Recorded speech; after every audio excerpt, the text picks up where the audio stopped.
বৰালিমাৰী ফুৰহানিয়াটি গাঁও পঞ্চায়তৰ নৱগঠিত পঞ্চায়ত সমিতিৰ কাৰ্যভাৰ গ্ৰহণ আৰু সম্বৰ্ধনা অনুষ্ঠান সম্পন্ন। নগাঁও জিলাৰ জুৰিয়া উন্নয়ন খণ্ডৰ অন্তৰ্গত বৰালিমাৰী ফুৰহানিয়াটি গাঁও পঞ্চায়তৰ নৱনিৰ্বাচিত পঞ্চায়ত সমিতিৰ কাৰ্যভাৰ গ্ৰহণ আৰু সম্বৰ্ধনা অনুষ্ঠান আজি পঞ্চায়ত প্ৰেক্ষাগৃহত অনুষ্ঠিত হৈ যায়। জুৰিয়া ব্লক কংগ্ৰেছ কমিটিৰ সভাপতি ৰফিকুল ইছলামৰ সভাপতিত্বত অনুষ্ঠিত হোৱা কাৰ্যভাৰ গ্ৰহণ আৰু সম্বৰ্ধনা অনুষ্ঠানত নৱনিৰ্বাচিত সভানেত্ৰী শামীম কাউচাৰ, আঞ্চলিক সদস্য আব্দুল আজিজক ফুলাম গামোচা আৰু জাপিৰে সম্বৰ্ধনা জনোৱা হয়। এই অনুষ্ঠানত উপ সভানেত্ৰীকে প্ৰমুখ্য কৰি নৱনিৰ্বাচিত সকলো ৱাৰ্ড সদস্যক ফুলাম গামোচাৰে সম্বৰ্ধনা জনোৱা হয়।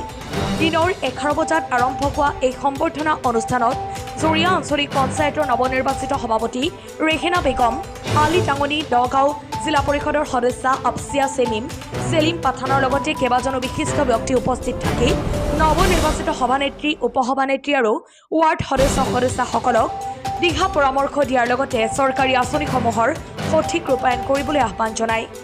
টুকটুকিৰ পৰা জালালুদ্দিন আহমেদৰ ৰিপৰ্ট, বটদ্ৰা লাইভ।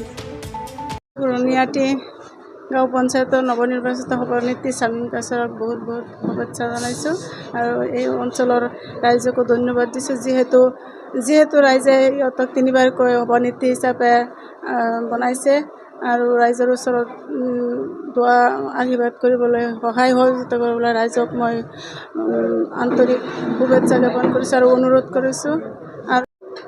আজি মই দায়িত্বভাৰ গ্ৰহণ কৰিছোঁ। মই বৰ সুখী অনুভৱ কৰিছোঁ। মই নিজকে বৰ গৌৰৱ অনুভৱ কৰিছোঁ। মই যিহেতু ৰাইজে মোক এবাৰ, দুবাৰ, 3বাৰকৈ জিকাই আনিছে।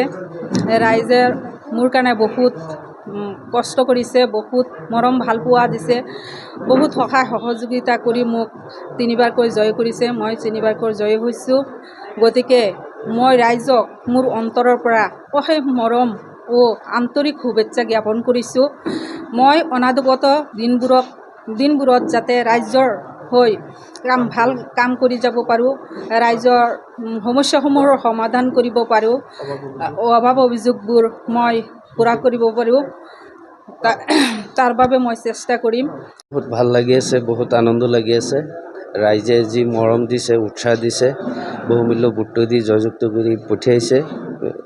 আজি মই আশা এইটোৱে কৰিছোঁ যাতে ৰাইজৰ লগত মিলি জুলি মত বিনিময় কৰি পেলাই কাম কাজ আগবঢ়াই লৈ যাম।